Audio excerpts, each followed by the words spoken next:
Thank God you're here, adventurer. My identical twin was slain in cold blood. Help me find the culprit and I'll give you $5 whole. Valve's unannounced but upcoming hero shooter Deadlock has leaked yet again, this time with gameplay. Leaked footage demonstrates the game's Bioshock Infinite-like skyrail traversal system, as well as some good old-fashioned rooty-tooty point-and-shooty.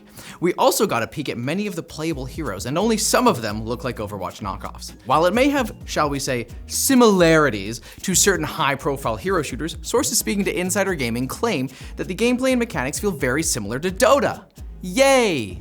We here at GameLinked have corroborated this report through our own sources, namely our eyes, which watched this other leaked gameplay video. This one features an actual match between opponents and narration that detail a lot of the MOBA elements, such as shops, jungle mobs, and towers. The game also has minions, banana, or creeps, you know, the little opposing creatures you kill for XP, but they're anthropomorphic candles. Picture Lumiere from Beauty and the Beast, but less friendly and packing heat. The reception- Be my guest, make my day.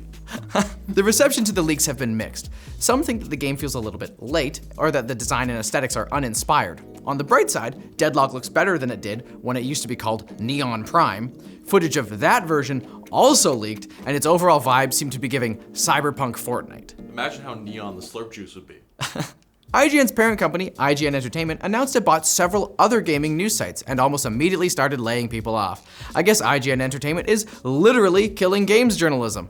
The company had announced it had acquired Gamer Network, which includes sites like Eurogamer, Rock Paper Shotgun, and GamesIndustry.biz. While job cuts aren't exactly unexpected after an acquisition like this, the immediacy of the layoffs is kind of shocking. Adding to the surprise is that many of those let go are experienced industry journalists, with some reporters having worked for their ex-employers for decades.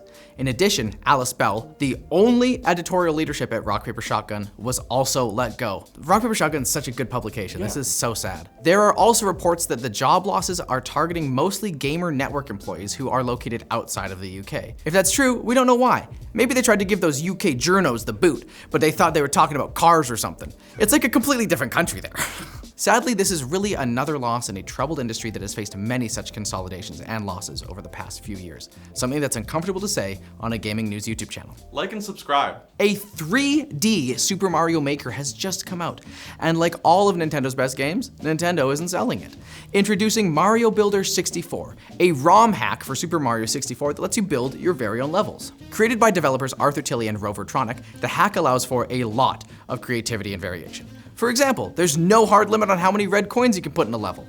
While the game's original levels only had 8 red coins that players needed to collect to earn a star, you can now force players to gather 175 of them if you're some sort of monster. Or even more. Wow. Hurt them. Wow. You can even play the hack on an actual Nintendo 64 console if you have a compatible flash card. Plus the site, Level Share Square, allows for the sharing and download of user-created levels. And that's not the only Super Mario 64 news this week. Twitch streamer Marbler became the first person to beat the game without ever pressing the A button. That's pretty crazy since that's the jump button and jumping is Mario's favorite activity. Why are his legs so small then? You know what, he's fighting against his genetics and I think that's pretty awesome. The challenge to beat the game with as few A presses as possible has existed for over 20 years. And if you're interested, there's a 5.5-hour video essay that you can watch instead of sleeping. Because you don't want to sleep. Especially not on our sponsor, Secret Lab. When you're grinding out those long gaming sessions, your tush needs as much support as your teammates. Secret Lab's Titan Evo chair keeps you comfortable with its 4-way lumbar support, a magnetic memory foam head pillow, 4D adjustable armrests, that's right, they travel through time, and more. They even have a 5-year extended warranty because the bond between a chair and a booty means something. Head to the link in the description and check out Secret Lab today. Hey, bro. Quick bits? Activision has revealed that the title of the next Call of Duty will be Black Ops 6. Sorry, let me pretend to be surprised. That's all they've confirmed for now, but stay tuned in for the June 9th Call of Duty Direct where they tell us more about what we already know. A weird teaser site has also been launched featuring a CRT TV with 6 channels. While most of the channels show actual videos, 2 of them are just static. Or are they? They are. Or are they? Naughty Dog studio head Neil Druckman says that he's extremely excited for the studio's next project, which he claims is perhaps the most thrilling yet and could redefine mainstream perceptions of gaming. This is coming from a key contributor of both the Uncharted and The Last of Us franchises. Instead of elaborating even a little bit, Mr. Druckman spent a significant amount of time waxing poetic about the potential of AI as a tool for game development, which is less a distinct selling point and more just a duck call meant to imitate the mating cry of rich investors. Money! Money! AI? Masahiro Sakurai, the game director for Super Smash Bros. Ultimate, revealed in a recent video that Nintendo's own internal data shows that every fighter in the game has a win rate that falls somewhere between 47.18 and 51.43%, seemingly indicating that the game's characters are pretty well balanced. So instead of deciding to main a fighter because a dozen listicles say they were an S tier, you can really just pick one you like and learn to work with their distinct fighting styles. Besides, just imagine how demoralizing it will be when you destroy all of your friends with Duck Hunt. Especially if you say it too fast. In an update to the Escape from Tarkov drama, developer Battlestate Games has angered fans once again.